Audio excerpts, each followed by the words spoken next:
Fala aí, torcedor. Mais um vídeo aqui no canal no ar para falar sobre a Copa América que começou ontem, né? Eu até tinha gravado ontem sobre a Euro e deixei no modo privado, fui soltar hoje de manhã e falei, bom, agora já não faz mais sentido, né? Então com a Euro eu pensei, vou gravar depois da estreia, com a Euro, com a Copa América eu pensei, vou gravar depois da estreia e aí falo um pouquinho sobre o que eu acho que serão os favoritos e tal, e aí vocês comentam aí também. Já aviso que hoje vai ter um segundo vídeo, vai ser no final do dia, lá pra noite mesmo, aliás, nem final do dia, vai ser mais tarde. Provavelmente pra gente falar sobre alguma coisa da coletiva do Marcelo Teixeira, que já aconteceu nessa manhã, né? Estive por lá, infelizmente não tive pergunta, mas tudo bem, a gente fala sobre o que foi comentado lá. Já adianto que acho que vai ser sobre, mais especificamente, o Paulo Brax, né? Mas tudo bem, depois a gente vê isso aí. Agora é hora de falar de Copa América, que eu acho muito mais legal, particularmente, né? Mais legal que assistir o Santos ultimamente e mais legal até que a Euro, porque, não sei, só porque eu acho, mas a Euro é mais bem jogada, isso é fato. A Argentina estreia ontem, né, vencendo o Canadá, mas eu acho que isso era um resultado bem óbvio, né? É difícil prever outra coisa no momento que tá saindo o gol aí, não sei se dá pra vocês ouvirem, a TV da sala tá ligada, em Polônia e Áustria, perdão. Gol da Áustria de pênalti, se eu não estou enganado, eu tô até abrindo aqui para ver. É isso mesmo, a Áustria faz 3-1. Mas, enfim, voltando a falar da Copa América, a Argentina estreia ontem e uma partida que eu não esperava nada muito diferente, tá? A gente já teve um controle, em alguns momentos deixou o Canadá chegar e acho que foi mais por utilizar o Nahuel Molina muito à frente, né? E você tem naquele lado o Liam Miller, que é o meia esquerda, e o Alphonso Davies, claro, jogador do Bayern de Munique, que é o melhor jogador da seleção, assim, disparado, de longe, atuando por aquele lado. E você tem as descidas do Alphonso como uma das principais armas, né, canadenses, tanto que quando o Canadá chega é mais pelos lados mesmo, né? Tanto que o primeiro lance, quando ainda tá 0-0, é um cruzamento que sai do lado esquerdo, eu acho que é do próprio Davies, e quem foi o 17, se não estou enganado, o Buchanan, Tajon Buchanan, sei lá como é que se fala o nome dele, se escreve Tajon, né? Mas enfim, olha, jogador da Inter de Milão, eu confesso que eu não sabia. E atua com regularidade, eu preciso voltar a assistir mais futebol italiano.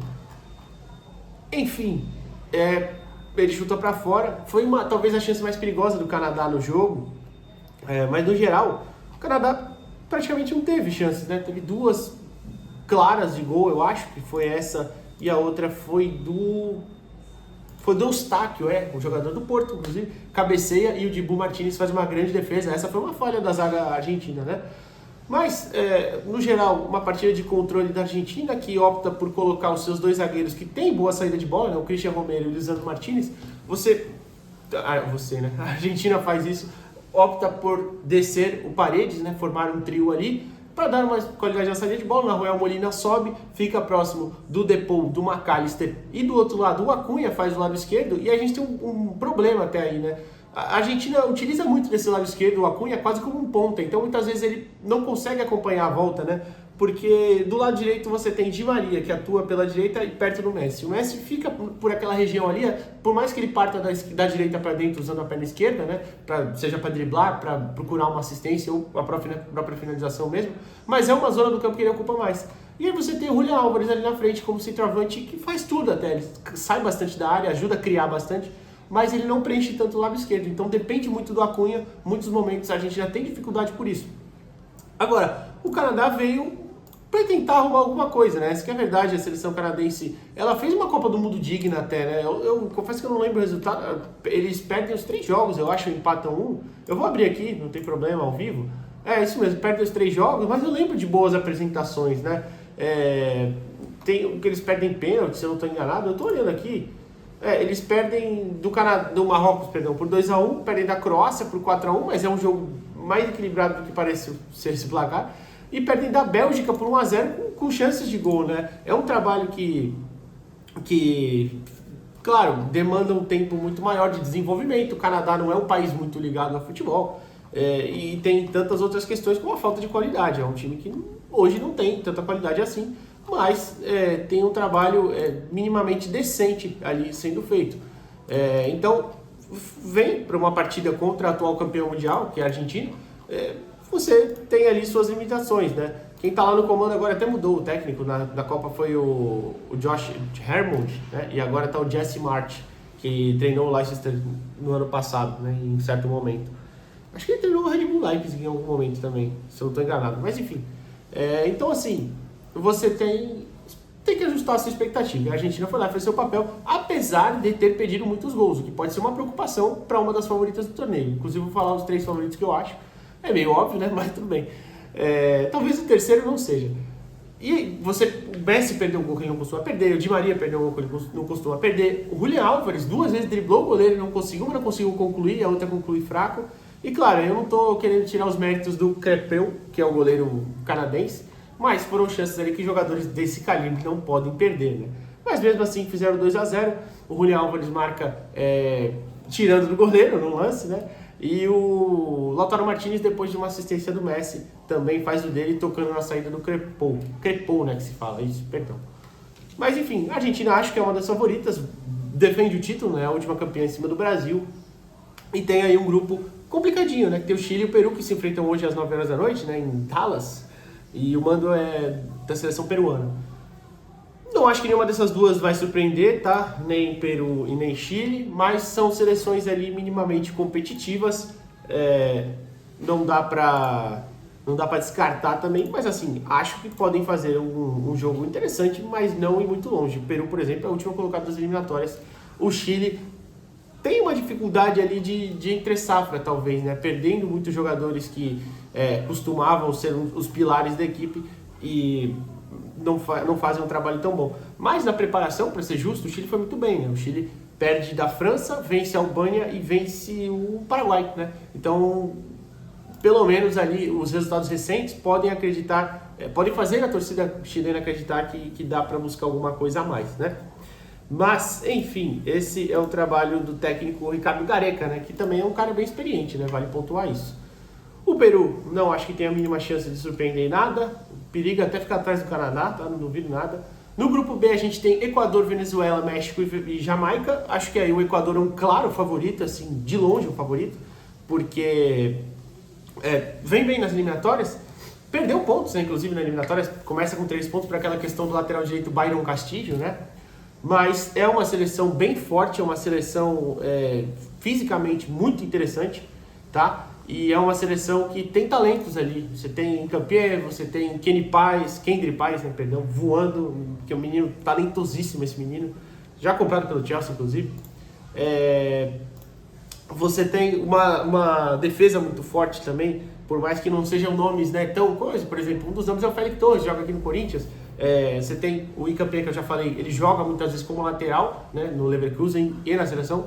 Você tem o Moisés Caicedo, do Chelsea, claro. Então, assim, tem uma seleção muito forte, fisicamente e muito bem estruturada. E é um trabalho interessante do Félix Sanches, né? Félix Sanches, treinador espanhol, que foi técnico do Qatar na última Copa do Mundo e fez um trabalho longevo no Qatar, né? Foi campeão da Copa Árabe, campeão da Copa da Ásia, enfim. É um cara que tem ideias interessantes ali. Acho que vale a pena ficar de olho no Canadá. Não posso dizer o mesmo do México, que vem numa geração um pouco mais abaixo do que a última, né? Quanto o Brasil até mostrou alguma coisa, né? Ainda falei, mas o Brasil também jogou com reservas e tal. A Jamaica, eu de verdade não acompanhei tanto da Jamaica assim, né? Pra falar a verdade, eu nem lembro o último jogo que eu vi da Jamaica. Eu vou abrir aqui para não ser injusto, vou olhar as últimas partidas, os últimos resultados, mas aí é sem ter conhecimento nenhum, tá? Não vou mentir para vocês aqui. Mas não acho que a Jamaica, na preparação, bateu Dominica e República Dominicana. Aliás, preparação não. Preparação, é que foi valendo pelos jogos da CONCACAF, tá? Das eliminatórias da CONCACAF. Mas é uma seleção que tem um nome ou outro ali interessante. Miquel Antônio, por exemplo, joga lá. Você tem o... Como é que é o nome do zagueiro? Desculpa, vou olhar aqui. Isso, o Hector, que joga no Charlton, na Inglaterra. Então, assim, você tem jogadores ali de certa experiência, né? Que podem contribuir. Talvez a Jamaica aqui... Deixa eu ver se ela lidera o grupo. Tá em segundo no grupo, 2 vitórias nas eliminatórias para a CONCACAF, né? Enfim, também não acho que vá surpreender em nada, para falar a verdade, né? Venezuela também não, que inclusive tem sérios problemas ali, principalmente defensivos, apesar de, nas eliminatórias, defensivos não, ofensivos, desculpa, nas eliminatórias tomou poucos gols, né? Inclusive está em quarto, na frente do Brasil. Tudo bem que o Brasil teve aquela fase do Fernando Diniz, mas enfim, vocês sabem. Mas é uma seleção que ofensivamente tem dificuldades, né? Então eu acho difícil imaginar a Venezuela indo muito mais longe. Pode até ser que classifica os dois primeiros, vale lembrar, para as quartas de final direto, depois semifinal, obviamente, né? A Venezuela, na preparação, não venceu, né? Perdeu da Guatemala, Na verdade, a preparação foi lá na última rodada de amistosos. Deve ter tido mais, então, e só não tá mostrando aqui. Eu tô olhando pelo SofaScore. Mas, dos amistosos, perdeu para a Colômbia, perdeu para a Itália e empatou com a Guatemala, né? Também não é uma seleção que empolga bastante. Pelo menos, eu, de verdade, não consigo ver a Venezuela indo longe. No grupo C, a gente tem Bolívia, Estados Unidos, Panamá e Uruguai. Uruguai, para mim, é um grande case aí para se olhar, digamos assim, com o Bielsa no comando. Uma seleção que vem de mudanças, né? Ele tirou, por exemplo, o Suárez da primeira convocação e o Cavani. O Suárez já está de volta, o Cavani se aposentou da seleção. Tem muitos jovens surgindo. Facundo Pelistri, por exemplo, ganhando muito mais espaço. Jogadores de talento que vão aparecendo. E no esquema do Bielsa, né, no estilo de jogo que o Bielsa propõe, é muito interessante de assistir. O Uruguai, que é vice-líder das eliminatórias, né, só perdeu um jogo, mas é uma seleção aí, vai ser muito legal de assistir. Eu não coloco como favorita, porque eu acho que a outra seleção que eu vou falar é mais favorita que eles, né, estão jogando melhor, mas eu já chego nisso já. As outras duas, né, uma é óbvia, vocês sabem, a primeira é a Argentina, as outras duas eu já vou falar já. Mas, voltando, Uruguai, acho que tem uma seleção muito interessante. Eu ainda citei os jovens, um que me chama muito a atenção, que nem é mais tão jovem assim, mas que está no PSG, ganhou mais espaço nessa última temporada, é o Manuel Ugarte, né, que é muito bom jogador. A gente tem também ali o próprio Arrascaeta tendo mais espaço na seleção, o Nicolás de la Cruz. Enfim, são jogadores aí bem interessantes e que acho que podem fazer o Uruguai ir longe sim na competição, apesar de, eu repito, não achar eles favoritos, tá? O restante do grupo, Estados Unidos, Bolívia, de verdade não espero muita coisa. Estados Unidos contra o Brasil até consegue segurar a seleção em algum momento, mas contra a Colômbia eles fizeram uma partida horrorosa, e eu assisti esse jogo. O Panamá também acho que, inclusive, é candidato a saco de pancadas junto com a Bolívia. A única coisa interessante da Bolívia vai ser ver o Miguelito jogar, né? Como titular, deve ser titular na competição. Estou bem ansioso para isso. E aí o último grupo, que é o grupo do Brasil, o grupo D, para mim tem as outras duas favoritas, Brasil e a Colômbia, que para mim vem jogando um futebol muito interessante de assistir. São os terceiros colocados e, aliás, são os únicos invictos nas eliminatórias, tá? A Colômbia ainda não perdeu, a Argentina já perdeu, o Brasil já perdeu. Então, acho que tem ali uma seleção muito interessante, uma seleção que conta com um nível de jogadores bem grande, né? Eu até citei a derrota, a Argentina perde para o Uruguai nas eliminatórias, né? E o Brasil acho que perde 2 jogos, né? Se não estou enganado. O Brasil perde 3, rapaz, é verdade, aquela sequência bem ruim do Diniz. Perde para a Argentina, Uruguai e a própria Colômbia. Mas enfim, então acho que a Colômbia tem uma seleção que pode sim ir longe, vem de uma sequência de vitórias bem grande a Colômbia. Eu vou até olhar aqui rapidinho, abrir, mas a Colômbia, se eu não estou enganado, não perde alguns bons jogos, né? 1, 2, 3, 4, 5, 6, 7. Rapaz, a Colômbia não perde há muito tempo. De acordo com o SofaScore, tá? Não sei se está perdendo algum jogo aí no meio, se deixou passar, não perde, a Colômbia não perde desde a derrota para a Argentina nas eliminatórias da Copa, da última Copa até, né? Tudo bem que, né, eles acabaram com uma campanha que nem foram para a Copa, né? Mas na questão de sequência depois disso, né, acabou que não perdeu mais. Mas, rapaz, é muita vitória mesmo, me surpreendi. Eu sabia que a Colômbia estava bem, mas não há tanto tempo assim, sem perder, né? Mas na preparação, a Colômbia bateu a Bolívia, bateu a Espanha, bateu os Estados Unidos, que eu acabei de citar, por 5-1. Na verdade, a Espanha e os Estados Unidos foi na outra data FIFA, né? Mas, aliás, a Espanha foi na outra data FIFA, os Estados Unidos foi agora, semana retrasada, passada. Tem uma seleção interessantíssima. Tem o Luiz Dias em um nível muito alto, um nível muito bom que ele atinge no Liverpool e na própria seleção. Tem John Arias também jogando muito bem, repetindo o que ele fez no Flu ano passado, né? Você tem o Rames Rodrigues, que parece que chega na seleção e joga bola, apesar de ele não ter correspondido no São Paulo.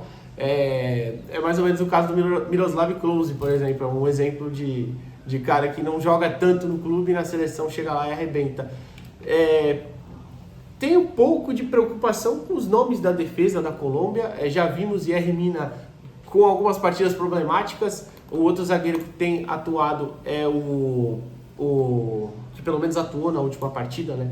É o Carlos Cuesta, mas contra os Estados Unidos, por exemplo, teve o Davinson Sánchez, então a gente não sabe qual que vai ser utilizado. O Davinson é um zagueiro mais experiente, já com própria experiência mais de seleção, mas o Cuesta também na outra data FIFA, é o Carlos Cuesta, tá? Não o Victor Cuesta, que era do Botafogo, tá no Bahia, né? Mas é um zagueiro também que pode sim ser utilizado, e talvez são os pontos aí que me preocupam na Colômbia, mas do meio para frente tem uma seleção muito talentosa. Eu nem sei o Richard Rios, por exemplo, que também vem fazendo boas partidas pela seleção. Então, acho que pode sim ir longe. Tem muito talento vindo do banco, né, também, que às vezes pode ficar como opção. Carrascal, Rafael Borré, você tem meu Deus, jogava no River Plate. O Quinteiro, que também já, tudo bem, não está na melhor da sua forma física principalmente, mas é um cara muito talentoso. Enfim, então acho que a Colômbia é uma das 3 favoritas, o Uruguai corre por fora. Acabou que eu nem citei o Brasil, falei da Colômbia, né? Colômbia e Paraguai, para finalizar, nesse vídeo já deve estar bem longo, nem vi quanto tempo tá, mas Paraguai e Costa Rica. Paraguai tem um trabalho interessante, razoável, acho que pode dar algum trabalho, mas é uma seleção que tem muitos problemas ofensivos, tem muito problema para fazer gol, efetivamente, a seleção paraguaia. Então, é difícil imaginar alguma coisa indo muito longe, apesar de ter uma defesa mais forte. O problema é que não é tão forte igual era alguns anos atrás, principalmente no começo dos anos 2000, começo dos anos 2010 ali. O Paraguai se destacava muito não tomando gols, apesar de fazer poucos. Agora, tem feito poucos também, apesar de ter... mas não tão poucos, não tem tomado tão poucos a ponto de compensar fazer tão poucos, né? Nas eliminatórias, por exemplo, fez um gol só em 6 jogos. Um gol em 6 jogos. É brincadeira, é difícil, né? E só tomou 3 também, então é uma marca boa, mas não vejo o Paraguai indo muito longe. Não vejo nem se classificando, para falar a verdade. Para mim, Brasil e Colômbia aqui muito favoritos. Costa Rica é uma seleção que dentro do seu continente de certa forma dominante, né? De certa forma uma seleção que costuma ir longe, mas não sei se estaria a um nível legal para disputar uma Copa América. Vale lembrar que na outra data FIFA eles empataram com o Uruguai, perderam da Argentina. Nessa última agora, há pouco tempo, né, dia 6, são 2 semanas atrás, venceu os 2 jogos que tem na classificação da CONCACAF, mas foram contra Grenada e Saint Kitts e Nevis, né, que são seleções de um nível aí muito, muito abaixo, né. Mas é uma seleção que tenta dar uma rejuvenescida numa geração que veio de ótimos resultados lá, principalmente em 2014, 2018, até chegando um pouco mais, avançando um pouco mais do que se esperava, né? Mas não tem nenhum grande nome. É um trabalho do Gustavo Alfaro, que era treinador do Boca Juniors, inclusive, vocês devem lembrar dele. Mas vamos ver como é que pode responder. Não acredito também que vai surpreender esse grupo. Por fim, o último favorito e a nossa seleção brasileira. Eu acho que tem muito... O trabalho não está em um estágio tão avançado quanto o da Argentina, por exemplo. E o da Colômbia até talvez, mas você tem muito talento ali. A seleção brasileira é sempre um leque de alternativas gigantesco para poder ir longe nas competições. Então, eu acho que eu consigo visualizar o Brasil indo longe e buscando o título. Acho que tem qualidade para isso, tem capacidade para isso. Claro, a gente vai precisar ver ainda a seleção se adaptando contra outros adversários aqui. O Dorival ainda não jogou contra adversários aqui, né? O Dorival estreou contra a Espanha, estreia contra a Inglaterra, vence a Inglaterra por 1-0, empata com a Espanha, vence a seleção mexicana e empata com os Estados Unidos. Então não pegou nenhum adversário sul-americano que está mais acostumado até a jogar contra o Brasil. E depende também da forma como vai se adaptar a esses adversários, né? Então a gente precisa ver isso. Mas acho que o Brasil tem sim capacidade para buscar o título e tem sim capacidade para se colocar longe como uma das favoritas na competição. Fechou? Acho que é isso. Comenta o que você acha, quem você acha que é a favorita ou não. Lembrando que até falei desse jogo da Argentina, mas era meio que protocolar, né? Você já imaginava uma vitória também. Talvez eu faça um vídeo da Euro depois, amanhã, não sei. Hoje, repito, tem outro vídeo aqui para falar sobre o provável novo dirigente do Santos, Paulo Brax. No momento que acaba, a Áustria se classifica, provavelmente, né, para a próxima fase da Euro. 4 pontos, né? Difícil imaginar. Ah, não, perdeu da França, né? Na estreia, então talvez não se classifique não. Bom, deve se classificar porque lá na Euro classificam os 4 melhores terceiros colocados, né? Na Copa América, só os 2 primeiros direto para quarta de final. Mas enfim, já enrolei demais? Comentei o que você acha. Até a próxima, valeu!